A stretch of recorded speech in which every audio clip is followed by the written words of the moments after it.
BBOR, Black Box Online Radio, coming to you from West Virginia. Today we're going back to 1964, because in that year an individual was born in Canada named Paul Kenneth Bernardo, and he actually went on to become one of Canada's more well-known serial killers. I actually found out about this case in somewhat of a different way, where I don't normally learn a lot about true crime cases, and that was from the psychologist Jordan Peterson. I've mentioned him on the channel before, like I watch his videos, but I've never done a specific upload about Jordan Peterson, but I do reference him from time to time. I mean, this is mostly a true crime channel, so we don't really get into his maps of meaning and 12 rules for life stuff, but he was talking about the serial killer Paul Bernardo, and he actually described him, I believe, as a psychopath. And I just kind of had the kind of urge to learn more about him, and it's been for a while. I had watched a couple things about Paul Bernardo in the past, but I really felt that I wanted to kind of go through some of the documentaries, the articles, and of course watch the full interrogation that Paul Bernardo has. It's all available online here on YouTube, as well as, of course, the articles, very accessible from Google. Now, there are some things that we'll say about the interrogation in a little bit, but I think that we should provide a little bit of an introduction to all of this. As we mentioned, Paul Bernardo went on to become a very prolific criminal in Canada, serial murderer, but also serial rapist. I have right here an article from ATI, and they're going to give us a little bit of the background information. Starting in May of 1987, the suburb of Scarborough in Ontario was plagued by a series of horrific crimes. In the early hours of the morning of May 4th, 1987, a young woman getting off the bus was grabbed and brutally raped near her parents' home. Over the next week alone, there would be 2 more similar assaults. The women were all between the ages of 15 and 21, and the attacks included beatings, intense verbal abuse, and dire threats to discourage the victims from going to the police, led authorities to conclude that they had all been perpetrated by the same man, whom the newspapers quickly dubbed the Scarborough Rapist. Okay, so that's one of the many nicknames that Paul Bernardo ended up with, the Scarborough Rapist. That was more of something that they attributed to him when they did not know the identity of this person. You can sort of see some things about him being referred to as the Schoolgirl killer and a few things, but once we introduce another character into the situation, her name was Karla Homolka, Homolka, Karla Homolka, and she was the would go on to become Paul Bernardo's wife. But once she joined into the criminal activity, Karla and Paul became known as the Ken and Barbie murderers, or the Ken and Barbie killers, the Barbie and Ken killers. You'll see it written in a variety of ways. Many nicknames attributed to Paul Bernardo. And one of the things that a lot of people have questions about is, how do serial killers get these nicknames? Do they call themselves that? Or does the media call themselves that? Like, with the Zodiac Killer, very clearly the Zodiac referred to himself as the Zodiac. He gave himself that nickname because, I just kind of think, because it sounds a little bit badass. But then you also have people like Michael Bruce Ross, who went by the Roadside Strangler, or also known as the Eggman. And he got his names because they were doing a documentary on serial killers, and every other serial killer in that one had a nickname except for Michael Bruce Ross, so they decided to call him the Roadside Strangler. It's just something that has come up, somewhat of a kind of a lousy tradition, really, about giving serial killers these types of nicknames. But one of the things about it is, perhaps it does help people remember who this individual was. So we have quite a few of them for Paul Kenneth Bernardo, though. One of the things, though, is Karla Homolka becomes involved with Paul Bernardo.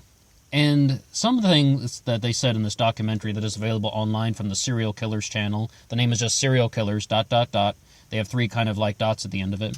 They're talking about how Paul was very disappointed that Karla was not a virgin, but Karla's younger sister was, and she actually kind of arranged for something so Paul could rape her own sister. You want to talk about some kind of vicious and disgusting behavior. I was watching the documentary and I was just like, oh, that is just sick and nasty. What a heinous human being. And I'm talking about Karla as well, someone who would just be going along with that. Both of them are sick and disgusting individuals. But one of the things is, though, at first people think that Paul Bernardo is someone who kind of just brainwashed Carla into letting him rape her sister. And they actually not only raped her, but videotaped it. But then you actually learned that Carla participated in the rape and sexual abuse of her own sister.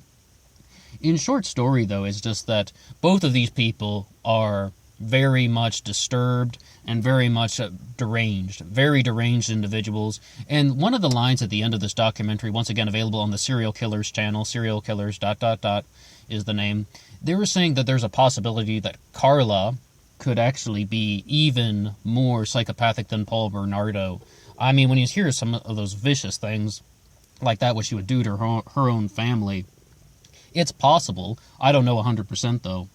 To understand the situation a little more, or to at least kind of answer some questions about this, I think we need to look at some things that are associated with the early life of Paul Bernardo. What really surprised me is that a lot of people are saying in the sources that you can read online is that he was kind of a happy child, an outgoing child, he was sociable, he got along very well, and he was somebody who was able to connect with people. I mean, his mother was very verbally abusive. That's one of the things that I would first note, because what did we read off from the ATI? He was, verbally abusive to the women that he was attacking and raping as the Scarborough rapist. So, I mean, do you think there's a connection there? I would say absolutely. But another thing is, though, I'm reminded of something about how youth can be kind of very pleasant for a certain age, and many children can have the type of happy upbringing and then develop destructive tendencies later on in life. This is the period of latency that we mentioned before on this channel in a different upload. Sigmund Freud had 5 stages of kind of development in this. 5 stages that kind of development that are involved with the sexual libido and such. There's the oral phase, which is kind of children trying to go to their mother's bosom and such. The anal phase, when children kind of push back and sort of resist authority, the phallic phase, and the period called latency. Latency is the 4th phase. That is where you sort of have kind of things start to mellow out. People kind of have a generally kind of happy and somewhat euphoric thing that can go anywhere from ages 3 to 5, continuing up to ages 9. But maybe some people will even go and experience the latency phase until the age of 16. That's a very, very basic introduction to it. I know some people might even take some exception to the way I framed it, but this thing with latency should not be underestimated in the case with Paul Bernardo. And I mentioned before about Sigmund Freud when we did the interpretation of dreams upload that I don't think that he is like perfect. In fact, most people actually have a lot of problems with Freudian psychology, but one of the things about this is I kind of can understand what he's talking about with this stuff because, well, I've lived through it. I mean, I definitely remember very clearly, like the ages of 3 to 9, there was no hint of depression or anything. There was no hint of kind of anything other than just a very mellow and kind of ordinary happy childhood, minus all the, of course, daily conflicts that you didn't want to experience. It wasn't really till about age 9 or 10, mostly age 10, that the emotions began to change somewhat. So I kind of, I would say somewhat firsthand that this seems somewhat real, and this does affect people's development. I mean, so says me anyway. I would love to hear what you guys would have to say about that about like the ages of 3 to 9 specifically are in kind of this latency phase that are just very mellow and kind of normally a very happy time in childhood, depending on the way you've grown up, of course.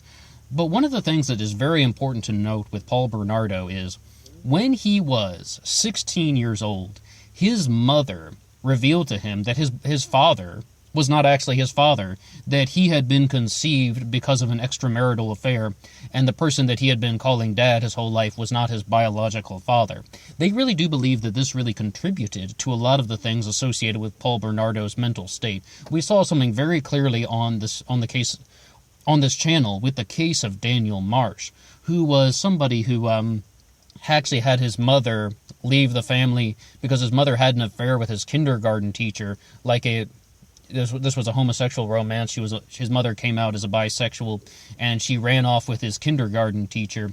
And I see something very similar in that with Paul Bernardo, because it's the same principle of what I have called shattering the pillars of childhood. And that's right, shattering the pillars of childhood. I think that that is really something that pushes a lot of people toward these destructive tendencies, when it's like the kind of sort of emotional pillars that they have, that of things that they view as safety, security, almost always tied to the mother and father, are kind of broken. Then they become somewhat more problematic and somewhat more destructive. And I think, though, they've really described Paul Bernardo as someone who also had dark-filled fantasies, and it depends on what your definition of dark is, but we saw this with Daniel Marsh as well. He used his dark fantasies to kind of, he fueled the addiction for dark fantasies with gore porn, and you can just see, though, it's like some people get a certain sense of stimulation from dark fantasies. It depends on what you mean by that, but somebody actually was just talking to me about this when, in terms of like having dark fantasies recently, just having a conversation with somebody, and what he was saying was that they advise people to stay away from pornography because it's like, first you're going to start watching something very basic. Then slowly, if you keep watching porn regularly, you're going to have to kind of watch something more and more intense just to get the stimulation and the rush that you actually want. It's like you have to get a stronger drug. And the same thing can be true of with fantasies. Sorry, I'm not going to quit porn just based on that. I mean, life is not that easy, my friends. But I can sort of comprehend it. I mean, I'm not so terrified that I would never watch porn again or something. Only human here. But at the same time, I can sort of see that pattern that was existing with Paul Bernardo, in the sense that maybe dark-filled fantasies are becoming more and more intense to the point of when he wanted to actually start to act them out. Not to mention, this is partnered with shattering the pillars of childhood, so it's like the kind of good things that he believed in life are kind of somewhat broken. So then you have all of these elements that are pushing somebody toward committing murders.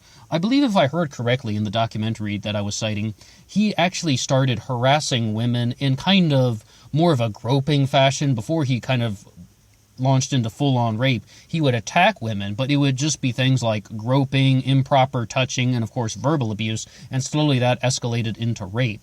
So as you see then, once again, pushing things to the limit to try and expand the kind of rush that he needed from these dark-filled fantasies, to expand. He's kind of just always wanting the stronger stimulation, in other words. But the thing is, though, there's a very famous interview that is done by the police with Paul Bernardo, and that's what Jordan Peterson was really talking about. And Jordan Peterson introduced that by saying that Paul Bernardo was someone who commanded that interview, like he was in a boardroom, like he was a white-collar individual, like he was the CEO, and he commanded the police, and he took charge, and he's like an example of a psychopath who knows how to manipulate people. There's like a little 3-minute video of it on YouTube, and I watched that one first a couple months ago, and I have to tell you, I was not impressed. I didn't see anything that was brilliant or anything like that, but then you was sort of... And then I watched the whole thing recently, and I was like, okay, I can kind of see what Dr. Peterson was talking about, but I highly recommend anybody watch that if you want to see an example of a psychopath being interviewed by the police. Check out the Paul Bernardo police interrogation. If you're listening to this far-off corner of YouTube, perhaps you've already heard it, but it's definitely worth a watch. Very fast-moving and very engaging, mind you. Like, I was just, like, looking at the time signature. I couldn't believe that 15 minutes had gone by. I'm just kind of, like, hooked in with, like, a laser beam, listening to everything that he's saying. But when I said I wasn't impressed with him he's just a fast talker. He's just like somebody who is just, talking really fast to try and trick and deceive people. I hope I'm using that kind of, like, slang term correctly. But one of the things I noticed is, there is this line when he says, all right, you're the police, but you've accused me of being a liar, so no matter what I say, you're going to accuse me of lying, so what's the point of even interrogating me if you've already accused me of being a liar?